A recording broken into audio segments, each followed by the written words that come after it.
I'm pretty sure that if he would have made the exit here, we probably would have ended up, terminating the pursuit because he would be getting into congested traffic. I just never made it that far.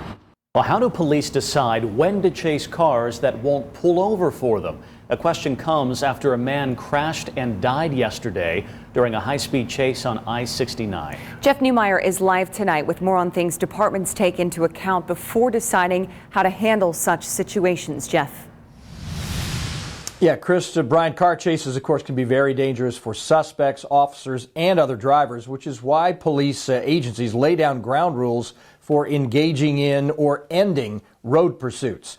Now, state police say they tried to pull Kedron Jackson over for speeding around 12:30 Wednesday afternoon on I-69 near the Illinois Road interchange, but officers claim Jackson raced off northbound, evaded efforts to deflate his tires with stop sticks, then crashed trying to exit onto Lima Road at a speed topping 100 miles an hour. He was thrown from his SUV and died a short time later.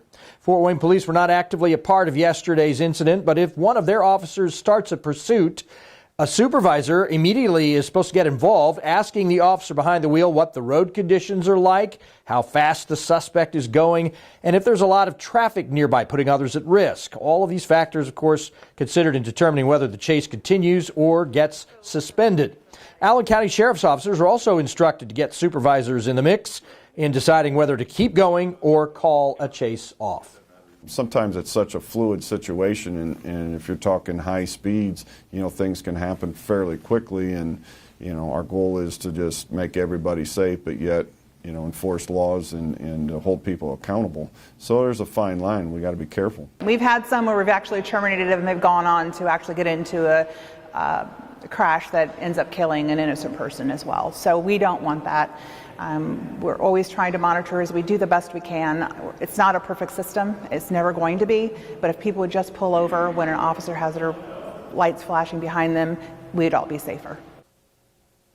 Now, we can tell you that the man who died yesterday on the exit ramp had a history of other offenses, including a 2016 resisting law enforcement case.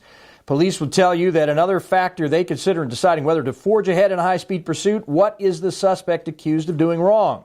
Was he or she being pulled over for something serious like robbery and abduction or suspicion of committing murder? Or was it for something like speeding or a seatbelt violation? Now, Kedron Jackson, the man who died yesterday, Brian and Chris, 24 years old. Back to you. So much to consider with a situation like that, Jeff. Thank you.